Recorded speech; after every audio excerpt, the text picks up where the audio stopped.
এ ওয়াহাবি নামক একটা ফিতনা কে সৃষ্টি করলো? মোহাম্মদ বিন সালমান তত্ত্ব দিয়েছে এগুলোর পরিকল্পনাকারী ইহুদি এবং নাসারা। মোহাম্মদ বিন সালমান ওই যে কিসের সাথে, ওই যে বিবিসির সাথে যে সাক্ষাৎ ৭৫ মিনিটের সাক্ষাৎকার, ওখানে উনি গোটা তথ্য দিয়েছেন যে মুসলিম বিশ্বে ওয়াহাবি নামক একটা ফিতনা, এ ওয়াহাবি নামক একটা ফিতনা কে সৃষ্টি করলো? মোহাম্মদ বিন সালমান তত্ত্ব দিয়েছে এগুলোর পরিকল্পনাকারী ইহুদি এবং নাসারা। কারণ এরা ইহুদি নাসারা জানে যে মুসলমান না একটা প্ল্যাটফর্মে থাকলে এদেরকে কাবু করা কি হবে না, সম্ভব হবে না। এরা পরিকল্পনা করে কিভাবে দ্বন্দ্ব সৃষ্টি করবে, এগুলোর ফর্মুলাগুলো কোরআন থেকে হাদিস থেকে বের করে ওরা একটা এরা পরিকল্পনাকারী হলো কে? ওই যে ইহুদি নাসারা। তো ওরা ডাইরেক্ট মুসলমানদেরকে বললে মুসলমান গ্রহণ করবে না, মাঝখানে ওরা ব্যবহার করছে সৌদি আরবকে। আমি বলছি না, ওই কে বলছে? আপনি গুগলে চার্জ করেন, আপনি পাবেন তো। আজকে গিয়ে ঘরের মধ্যে চার্জ দিয়ে আপনি বক্তব্যটা শুনবেন আমি যেগুলো বলছি হয় কিনা। তো এগুলো তো বহু বছর ধরে আলা হযরত থেকে আরম্ভ করে গাজী শেরে বাংলা আল্লামা ইমাম হাশেমি, আল্লামা নাঈমি সহ আহলে সুন্নাত ওয়াল জামাতের উলামা ইকরামরা পাবলিকদেরকে বুঝাতে অনেক বুঝিয়েছেন। অনেক পাবলিক ভুল বুঝছে, রং বুঝছে, আসল কথা বুঝে নেই। কিন্তু একটু দেরিতে হলেও এখন বুঝে আসছে তো। আহলে সুন্নাত ওয়াল জামাতের উলামা ইকরামরা আমরা আল্লাহর ওয়াস্তে কথা বলি। আমার ভাই যে ফাটল সৃষ্টি, এই যে ইয়া নবী সালাম আলাইকুম সালাম দিলে, নবী মদিনা শরীফ থেকে শুনলে শিরকের ফতোয়া দিলেন, এটা শুদ্ধ আছে? আর আমাদের আকীদা কি? এটা রাসূলের পাকের নিজস্ব ক্ষমতা নয়, এটা রাসূলের আল্লাহ প্রদত্ত ক্ষমতা। তাহলে এখানে শিরক কোথায়? নবী মেরাজে গিয়ে, মেরাজে আমার নবীকে নিয়ে গেছেন, নবী উম্মতের কবরের মধ্যে আসবেন, এটা আল্লাহর দেওয়া ক্ষমতা বলে। আল্লাহ ওদের কেমন ক্ষমতা দিয়েছেন, ঠিক কিনা ভাইয়েরা আমার? কবরের মধ্যে আমার নবী আসবে তো, হইছে না মাথায় আসবে? তো এই জায়গায় এই আহলে সুন্নাত ওয়াল জামাতের মাদ্রাসা ছাড়া এখানে কওমি লাইনের মাদ্রাসা বা আদার অন্য যত মাদ্রাসা আছে, ওরা ওখানে ছাত্রদেরকে কি বোঝায় জানেন? বলে নবী কিভাবে আসবে? উনি মারা গিয়েছেন, উনি তো মদিনা শরীফে দফন করা হয়েছে। ওয়ামা কুনতা তাকুলু ফি হাক্কি হাযার রাজুলিল্লাযী বুইসা ফীকুম, এই মহাপুরুষ যাকে তোমাদের কাছে পাঠানো হয়েছিল, ইনাকে চিনো? তো ইনাকে এই মহাপুরুষ বলতে, তাহলে তো বোঝা যায় ওখানে মহাপুরুষ থাকবে। কথা বলছে না কেন? ওখানে ই জায়রি তারা কি হয় খদ না এবার নবী আইব কে তো খদিবে গো ফটো দেখা দে, ফটো কি দেখাবো গো, ফটো দেখাবো দে বলি। আমি আলেমদের খেদমতে আমি কাউকে ইয়ে করি না, আমি আলেমদের খেদমত অনুরোধ থাকবে, আপনারা যে হাদিসের অপব্যাখ্যা করলেন আল্লাহ জিব্বা কেটে ফেলবে। আপনার বুঝে না আসলে আমাদের থেকে বুঝাই নিতেন। আপনি কেন হাজার রাজুল মানি ওয়ামা কুনতা তাকুলু ফি হাক্কি হাযার রাজুলিল্লাযী বুইসা ফীকুম, এই মহাপুরুষ যাকে তোমাদের কাছে পাঠানো হয়েছিল, আপনি এখান থেকে যে ফটো নিলেন কেন? বলো হুজুর নবী আসবেন কিভাবে? নবী এখানে আসবেন কিভাবে? তো কিভাবে আসবে এবার আমি আপনাদেরকে আঙ্গুল দিয়ে দেখাই দিই না, এদেরকে আমি বুঝানোর আমার উদ্দেশ্য, হেদায়েত উদ্দেশ্য। এই যে গত চাঁদের মধ্যে মেরাজ নবী গেছে না, আমাদের উলামা ইকরামরা মেরাজ নবী বর্ণনা করছে না। আমার নবী ইন বেকিন রায় দিলেন, নিশুদিন রায় দেও না। আমার নবী বাইতুল মুকাদ্দাসে নামাজ পড়ানোর পরে আমার নবী বলেন, আমি জিবরিল আমাকে নিয়ে বরাক সহ রওনা হয়ে গেলাম আসমানের দিকে। যখন আসমানে পৌঁছে গেলাম, ফাস্তাফতাহা জিবরাইলু আলাইহিস সালাম, জিবরিল ডাক দিলেন, এ ভাই দরজা খোলো, এ ভাই দরজা খোলো। তো ওখান থেকে আওয়াজ আসতেছে, মানান্তা, আপনি কে? আপনার পরিচয় দেন। বলে আনা জিবরাইল। ও জিবরিল হুজুর, বলে আমি জিবরিল। এক নম্বর প্রশ্ন, দ্বিতীয় নম্বর ওয়ামা মাকা, আপনার সঙ্গে ইনি কে? ক্বালা হুয়া মুহাম্মদ সাল্লাল্লাহু আলাইহি ওয়াসাল্লাম। আচ্ছা এই হাদিসগুলো আছে না, এটা বুখারী মুসলিমের হাদিস। মেশকাত রায় জানা বাদি বুখার মেশকাত বলে সনদ নাই তো, এটারা তো বড় সমস্যা, ব্যাপারছে মানুষ এসে তো এটা নাই আইন নগতম সাইড দিয়ে ওরা ফল সমস্যা ইয়া কড়া বাজ্যের হবে আমার জীবনে তো বড় দুঃখ তৈরি গেলে মাঝে কথা দিন লাইন দেওয়া সম্ভব হইতো না। বলতে চাচ্ছিলাম ক্যাশে দাঁড়িয়ে তুমি বা খালি বেয়ারে দর দিতে লাগে, গাড়া দর দিবে না ভাই, বেয়ারে খালি গরু জরা জরা খাবো সব জরা জরা। বলতে চাচ্ছিলাম কয়টা প্রশ্ন মনান্ত, আপনি কে? বলে আমি জিবরিল। আচ্ছা ওয়ামা মাকা, আপনার সঙ্গে ইনি কে? বলে ক্বালা হুয়া মুহাম্মদ ইসলাম। তৃতীয় নম্বর প্রশ্ন, ওনাকে কি দাওয়াত দেওয়া হয়েছে? বলে হ্যাঁ ওনাকে দাওয়াত দেওয়া হয়েছে। সুবহানাল্লাহ কইবেন। নবী মেরাজ গিয়ে যেন নবীর দর দিলে গিয়ে দে ভাই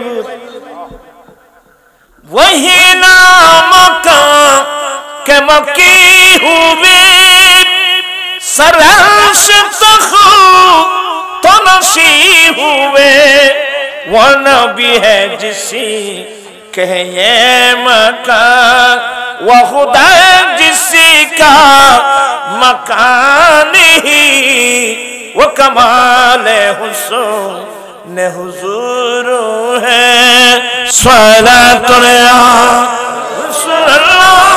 अलैकुम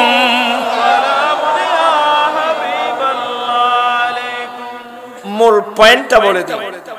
তিন প্রশ্নের উত্তর যখন পেয়েছেন দরওয়াজ, আসমানের দরওয়াজা খুলে দিলেন। এটা বাবে মুহাম্মদ, এটা আল্লাহ স্পেশাল বানিয়েছেন আমার নবীর জন্য। আসমানের জগতে নবীর গেট বানাই তো কোথায়? আমার নবী বলেন গেট যখন খুলে দিল, জিবরিল বোরাক আমাকে নিয়ে আমরা যখন প্রথম আসমানে কদম দিলাম, তখন দেখলাম একজন বৃদ্ধ মানুষ, নূরান সুরতের মানুষ, ওই গেটের পাশে বসে আছে। এরে ও বুড়ো মানুষকে বইরই তো জিবরিল বলছেন যে নবী গো ইনাকে চিনেন? এনাকে চিনেন? আমার নবী তুমি বলো না। বলে হাযা আবু কাদম ফাসাল্লিমহু, হুজুর ইনি আপনার বাবা আদম আলাইহিস সালাম, আপনি সালাম করুন না। আমার নবী সালাম করলেন। আদম আলাইহিস সালাম সালামের উত্তর দিয়ে দোয়া দিলেন, মারহাবা ইয়া ইবনে সালেহ, মারহাবা ইয়া নবী সালেহ, হে নেককার ছেলে, নেককার নবী, মারহাবা মারহাবা, আখোশ আমদেদ, ওয়েলকাম। সুবহানাল্লাহ। ইবে খানো আদম আলাইহিস সালাম এই তুমি ভাষা হুজুর মতন সাহেব তারা তো হুজুর লইও বদুরি মারানো জানে এটা ইন্তেকালই তো 1000 বছর 6-7 বছর আগে ইন্তেকালই তিবর দফন হড় গজি কি আসমানো না জমিন? আসমানের খবর আসতে না জানো কইছ না? ওনাকে দফন করা হয়েছে এক রওয়ায়াত মোতাবেক শ্রীলঙ্কার পাহাড়, অপর কিতাব মোতাবেক জবলে আবি কুবাইস। এভাবে 3টা কওল আছে, আল্লাহু আলাম, আল্লাহ বেহতর জানেন।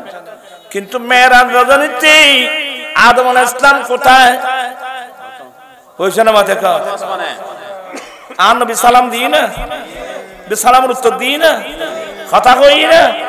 আচ্ছা এই এখনো ফটো আছে নি কেন হইছে না? মাথা কা না, বে ফটো নো আছে না, বে আদম আলাইহিস সালাম আছে না, সালাম দিই না, উত্তর দিই না, এলাই বে কোন দিকে আছে? এই জমিন থেকে আসমানের দূরত্ব 500 বছরের দূরত্ব। যদি 500 বছরের দূরত্বের মধ্যে আদম আলাইহিস সালাম ইন্তেকালের পরেও প্রথম আসমানে যেতে পারে। আর আমার রাসূল আমাদের মারা যাবার পরে আমার রাসূল মদিনার রওজায়ে পাক থেকে ৬০০০-৭০০০ মাইল দূরে উম্মতের কবরে আসলে তোমার সমস্যাটা কি? কথা না বুঝা পারলা, এটা না বুঝা পারলা, তোরা পরে বুঝতে লাগবে না। আদম আলাইহিস সালাম গেই না, হাদিস আছে না? তুই আর যুক্তি না, এটা যুক্তি করে তোর মাথাও তো দেবে। প্রথম আসমানে আদম আলাইহিস সালাম, দ্বিতীয় আসমানে ঈসা আলাইহিস সালাম, এখন ঈসা আলাইহিস সালাম চতুর্থ আসমানে। মেরাজ রাতের ডিউটি ছিল দ্বিতীয় আসমানে। তৃতীয় আসমানে ইউসুফ আলাইহিস সালাম। এভাবে আসমানে প্রত্যেক অনেক নবী, এমনকি ষষ্ঠ আসমানে গিয়ে মূসা আলাইহিস সালাম, সপ্তম আসমানে গিয়ে ইব্রাহিম আলাইহিস সালাম আছে না? এই কোন দিকে এর দুরাখল যদি তোমার থেকে কিতাব না থাকে, তুই এসব হাদিসের অর্থ বুঝিবে কেন? খোঁজে না নবী কেন আইবু, তুই উইবে কেন গেই?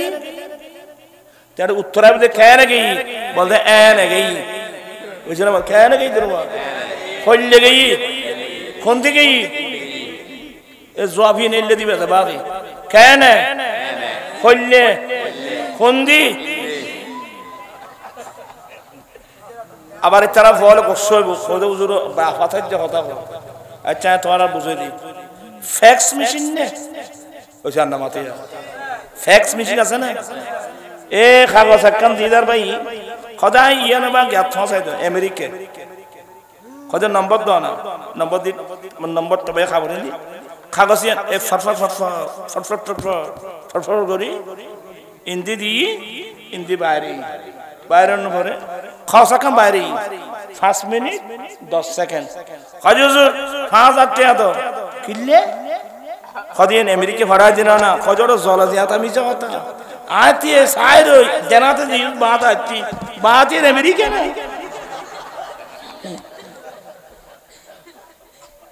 তে খোঁজ আয় ফল লেখান গজন কত তুই তোমার কাছে ফোন করো হ্যালো হ্যাঁ আবার আয় অন ফ্যাক্স ফাইট এনে ফাইল দিন ঠিক নে গই না আলা খাসে হন্দি গই এনে গই না আছে না কেন কইলে হন্দি আলা তুই তো আগে যখন দিগি এতরে নগ মেশিন বন্দায় বানাই দে 1 সেকেন্ড কাম দিয়ে আমেরিকা ভরা পৌঁছাই দে দে তুই আর নবীর কিলে আজবাজে মন্তব্য করত দে বেন নবুয়ত দ্যাট ইজ এ পাওয়ার এটা নবুয়তের পাওয়ার এটা নবুয়তের পাওয়ার আমার মতো তোমার মতো মনে করলে তো হবে না আজকে সমস্ত বিষয় নিয়ে মুসলমানের মধ্যে ঝগড়া লাগিয়ে দিয়েছে কত খবর মুলিয়ার ভালো হওয়ার দেখা না নবী কেন আইবো ছবি ছবি তোর ছবি তো আচ্ছা ওটা কেন গিয়ে আদি সিং ঘর নিবি মেয়েরা তো আদি সিং নিবি ওখানে না মেরাজ ঘরে ঘর দেখাইলি ওই গুমুদ গিয়ে বলি কয়েছে ইন আসলে খুদুন ফলসল মানুষ নবুঝে যে বাজে দোয়া করো না কেন আল্লাহ দেন বুঝ শক্তি দেন দান করে আমিন বেগুনের বুঝ শক্তিকে এক সমান না এটা এক একজনের এক এক বিজ্ঞান ভরা তো বেগুন বিজ্ঞান বুঝছি না এ খুব বই বুঝছি দেরি আগুন এনে ক্লাস হু হু হু করে কিতে কিছু এ খুব বই বুঝলি বুঝছি দেরি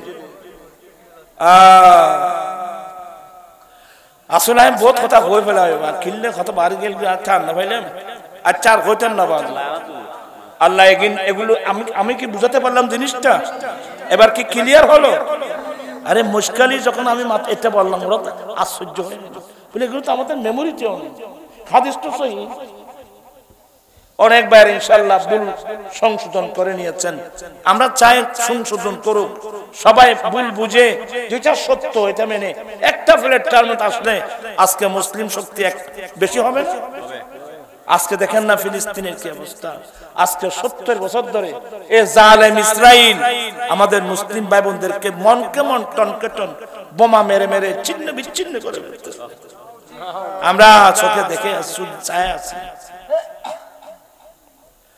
কারণ এরা তো আগে ক্ষেত্র তৈরি করছে মুসলমানের মধ্যে ফাটল সৃষ্টি করে দিয়েছে যে মুসলমান ঐক্য থাকলে সমস্যা আছে ফাটল সৃষ্টি করে দাও সালাতুন ইয়া রাসূলুল্লাহ আলাইকুম,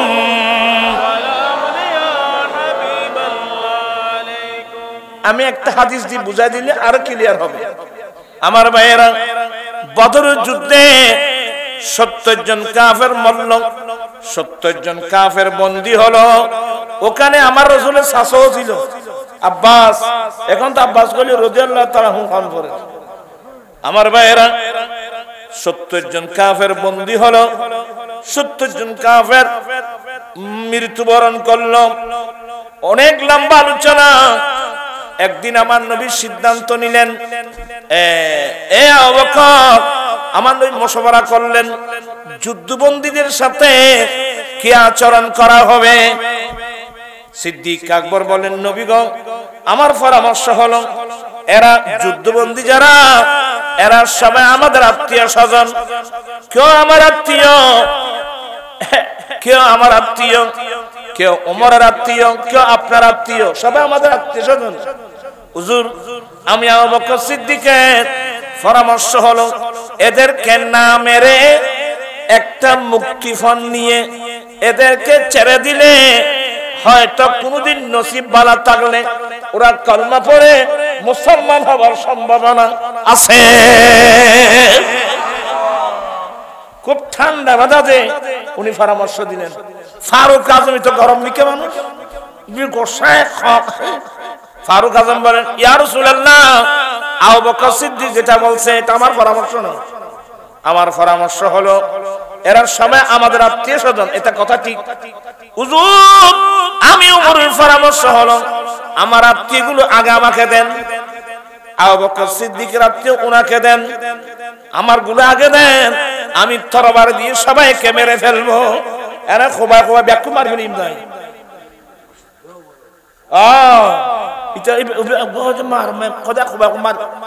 ওনার দৃষ্টিতে যারা আল্লাহর রাসূলের সাথে যুদ্ধ করতে আসছে তাদের চেয়ে বড় অপরাধী পৃথিবীর জমি আর কোন মানুষ হতে পারে না।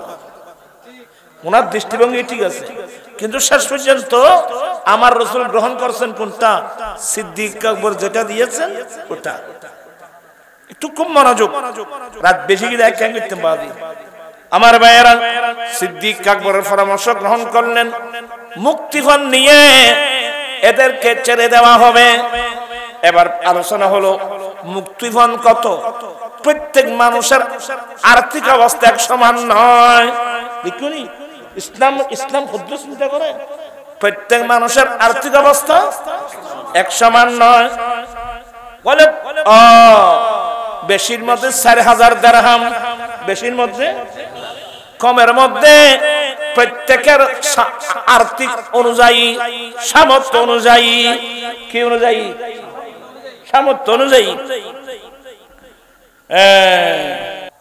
কি বোঝাতে চাচ্ছিলাম, এখানে ওই আমার নবী চাচা আসছে সিরিয়ালের মধ্যে, আমার নবীর চাচা আব্বাস। এখন তো আব্বাস বলে রাদিয়াল্লাহু তাআলা করে, চাচা মুক্তিপণ দাও, এই হয়ে শেষ করে যা কষ্ট হইতো না বাদে, চাচা মুক্তিপণ দাও। বলে বাদে আয় কতদিন মুক্তিপণ, আয় গরিব মানুষ। বলে চাচা মুক্তিপণ দাও, মাপ নাই, মুক্তিপণ দিতে হবে। কেন যুদ্ধ করতে আসলেন? একবার এক পর্যায়ে হতোয়া, আয় তো গরিব মানুষ, হাতে কিছু নাই, খামখায় দেন বললি, তুই আর ভাই ফুল না, আর কোন তুই দিও না, ঠিক করি খেন আবদার, ঠিক করি ভাই তোর মাইতে চিনি, এতে মুক্তিপণ দেওয়া হতো, তুই আর ভাই ফুল না, খামখায় দেন বললে আর কোন। আমার নয় বলেন, চাচা মিথ্যা বলছেন কেন? একথা নেই, বান মুখ পায় বলে না, মিথ্যা বলছি না। চাচা বদরের মাঠে আসার আগের দিন রাত্রে, গভীর রাত, আমার চাচি উম্মুল ফাদালকে নিয়ে মক্কা শরীফে গভীর রাত আমার চাচিকে ডেকে নিয়ে আপনি বলছিলেন আমি বদরের দিকে যাচ্ছি, যুদ্ধ হতে পারে নাও হতে পারে, অত আমি ফিরে আসতে পারি না আসতে পারি, যদি আমি যুদ্ধে মারা যায় আমি সম্পদগুলো বন্টন করে যাই, এতগুলো স্বর্ণ চাঁদি তোমার, এতগুলো আমার ছেলে দিনের দিরহামগুলো বন্টন করে ঘরের এক কোনায় গর্তের মধ্যে গাড়িয়ে আসেন নাই? এবার বুখারীতে আছে না হুজুর তারাতে চাচা আব্বাস তো দুনিয়ার নেই, হরে মক্কা শহর গভীর রাতে আয়া বউর লই আর স্বর্ণ চাঁদি টিয়া বসে বাগ করি আসছি গাড়ি আসছি এ কথা দুনিয়ার তো এ কথা আদায় করতে কেন জানে? এবার না জানেনি কি নবী হই না, নবী বেগম জানে না আউয়াল ও আখির সব কুছ জানে দেখে বৈদ করিম, আউয়াল ও আখির সব কুছ জানে দেখে বৈদ করিম, গায়ব কি খবর দেনে वाला अल्लाह का वो हबीब नबी जी अल्लाह अल्लाह